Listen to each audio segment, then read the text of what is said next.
বন্ধুরা, নতুন একটা ভিডিওর সাথে সবাইকে স্বাগত। আশা করি আমার সব বন্ধুরা ভালো আছে, আমিও ভালো আছি। একটা রেসিপি আজকে তোমাদের সাথে শেয়ার করব। স্কিপ না করে রেসিপিটা দেখতে থাকো। কিসের রেসিপি তোমাদের সাথে শেয়ার করছি, কিসের মানে বুঝতেই পারছো। এখানে ছোট ছোট করে আলু কেটে নিয়েছি, একটু আলুর দম করবো। থাম্বনেলে তো বুঝে গেছো, চর্বি দিয়ে করব আলুর দম, আর তার জন্য এখানে পেঁয়াজ রসুন কেটে রেখে দিয়েছি। চলো এবার মূল রেসিপিতে যাওয়া যাক। আর এখানে আগে থেকে আমি তেলটা গরম করতে দিয়ে দিয়েছি। তো ফোড়নে দেবো একটু, দেখো গোটা জিরে, দেখো পেঁয়াজ রসুনটা আমি ভাজতে দিয়ে দিয়েছি। আমার ফোড়নটা রেডি হয়ে গেছে, কিছুটা দিয়েছি, আর একটু পেঁয়াজ রসুন দেবো। এই দেখো পেঁয়াজ রসুনগুলো একটু ভাজা ভাজা করে, দেখো পেঁয়াজ রসুনগুলোকে একটু ভেজে নিচ্ছি, তারপরে দেবো আলুটা ধুয়ে নিই। তো এখানে দেখো আলুটা ধুয়ে জল ঝরাতে দিয়ে রেখে দিয়েছি। তো পেঁয়াজটা দেখো অল্প একটু ভাজা ভাজা করে নিয়েছি, আর বেশি ভাজবো না। এবারে এখানে দিয়ে দেবো আলুটা, কারণ আলুর সাথেও পেঁয়াজটা আর একটু ভাজা হবে। এর থেকে বেশি ভাজলে খেতে ভালো লাগবে না পেঁয়াজটা। তো চলো এবার এর মধ্যে জল ঝরানো আলুগুলো দিয়ে দেবো। তো এই দেখো জল ঝরিয়ে রাখা আলুগুলো ভাজতে দিই। তো চলো আলুগুলো ভেজে নেবো। এই সময় আমি একটু নুন আর হলুদটা, তো দেখো আমি দিয়ে দিচ্ছি হলুদটা, দিয়ে দিয়েছি দেখতে পাচ্ছি। এবার দিয়ে দিচ্ছি নুন। একদম এই সময় নুনটা দিয়ে দিলে আলুর ভেতরে ভেতরে নুনটা বেশ সুন্দরভাবে ঢুকে যাবে। এখন দেখো আমি আলুগুলোকে ভালো করে ভেজে নেব। আর এদিকে নিয়ে নিয়েছি দুটো টমেটো আর আদা, এটা পেস্ট করে নেব। আর এখানে নিয়ে নিয়েছি দেখো চর্বিটা। তো চর্বিটা দেখো কত বড় বড় করে রয়েছে, এগুলোকে এখন আমি আগে টুকরো টুকরো করে নেব। তো সেটাই করে নিই, আর মশলাটা করে নিই, তারপর ফিরে আসি। এদিকে দেখো আলুগুলো আমার লাল লাল করে প্রায় ভাজা হয়ে এসেছে, আর একটু ভাজবো। আর এখানে চর্বিগুলো দেখো টুকরো টুকরো করে নিয়েছি। আর এখানে নিয়ে নিয়েছি দুটো মিডিয়াম সাইজের টমেটো আর আদা, আর নিয়ে নিয়েছি দেখো কতগুলো কাঁচা লঙ্কা। আমি কাঁচা লঙ্কা দিয়ে রান্নাটা করব। তো চলো আগে পেস্টটা করে নিব।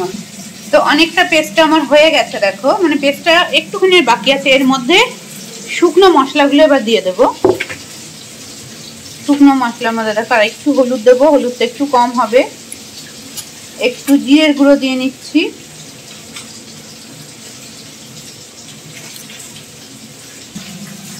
আর একটু কাশ্মীরি লঙ্কার গুঁড়ো দিয়ে দিচ্ছি। দিয়ে এগুলো একসাথে পেস্ট করে নেবো, তাতে কালারটা দারুণ হয়। এখানে দেখো আমি মশলাটা বেটে নিয়েছি, এটা এখন আলুর দমে দিয়ে দেবো। তো দেখো আলুর দমের মধ্যেই মশলাটা দিই। তো মশলাটা যাতে পুড়ে না যায়, জারটা ধুয়ে দেখো একটু জল দিয়ে দিই। এবার মশলাটা ভালো করে কষিয়ে নেবো।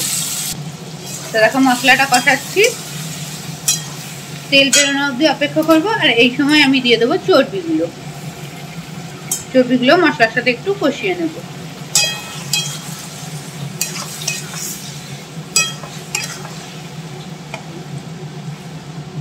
একটু চাপা দিয়ে দিয়ে কষাবো, তাতে কষানোটা বেশ সুন্দর হয়। তাই একটু চাপা দিয়ে দিলাম। তো দেখো আমার ঢাকাটা খুলে নিয়েছি।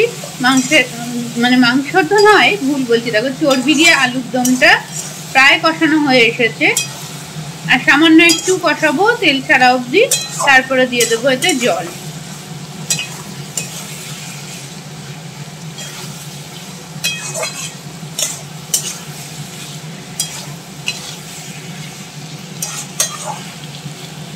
একদম আমি খুব ছোট্ট আলু না, ছোটোর থেকে একটু বড় আলু দিয়ে এই আলুর দমটা করেছি। আর এতক্ষণ পর্যন্ত যারা আমার ভিডিওটা দেখছো, লাইক দিতে ভুলে গেছো, তারা অবশ্যই একটা লাইক দিয়ে দিও, কমেন্ট করো আর শেয়ার করো বেশি বেশি করে। তোমাদের একটা কমেন্ট আমাদের নতুন নতুন ভিডিও করতে অনেক উৎসাহ দেয়। তো চলো এই দেখো আমার কষানো হয়ে গেছে, প্রায় তেল ছেড়েও এসছে, মশলার কাঁচা গন্ধটাও চলে গেছে। এই দেখো দেখতে পাচ্ছ কড়াইয়ে তেল ছেড়ে এসছে। এবার আমি এর মধ্যে জল দিয়ে দেবো। আমি জল গরম দিয়ে দিচ্ছি। দেখো গরম জল দিলে রান্নাটাও তাড়াতাড়ি হয়, টেস্টটাও ভালো হয়, আর খুব তাড়াতাড়ি সেদ্ধটাও হয়ে যায় আলুটা। তো চলো দেখো আলু আমার প্রায় অনেকটাই সেদ্ধ হয়ে এসেছে। এই দেখো বুঝতে পারছো অনেকটা সেদ্ধ হয়ে গেছে, আর জল দেবো না। তো চলো এখন ঢাকা দিয়ে দিই, যেটুকু সেদ্ধ হতে বাকি আছে সেটুকু সেদ্ধ হয়ে যাক। তো চলো তারপরে ফিরে আসি। তো ঢাকাটা খুলে দিয়েছি, এখনো বেশ কিছুটা ঝোল মরবে।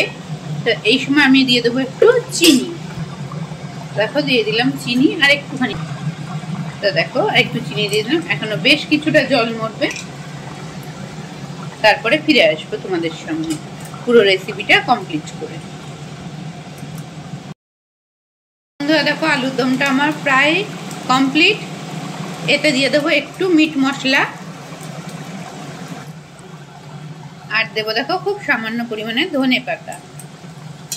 ধনে পাতাটা তোমরা আর একটু দিলেও দিতে পারো, আমি একটু অল্প পরিমাণে দিলাম। তো চলো আমার রান্নাটা একদম রেডি, এখন আমি গ্যাস থেকে নামিয়ে ফেলবো। রেসিপিটা কেমন লাগছে অবশ্যই জানাবে। প্রথমে দাঁড়াও আমি আগে একটা বাটিতে এটাকে ঢেলে নিই। তো দেখো একদম ঢেলে দিয়েছি, কেমন লাগলো রেসিপিটা অবশ্যই জানাবে কিন্তু আমার কমেন্ট বক্সে। তো চলো আমি দেখো নামিয়ে নিয়েছি আলুর দমটাকে। আলু আর চর্বি দিয়ে আলুর দমের এই রেসিপিটা তোমাদের কেমন লাগলো অবশ্যই আমার কমেন্ট বক্সে জানাবে। সবাই ভালো থাকবে, সুস্থ থাকবে আর আমার সাথে থাকবে। আজকের ভিডিওটা এখানেই শেষ করছি, পরবর্তী কোনো একটা রেসিপি নিয়ে আবার তোমাদের সামনে হাজির হবো। সবাই ভালো থেকো, সুস্থ থেকো।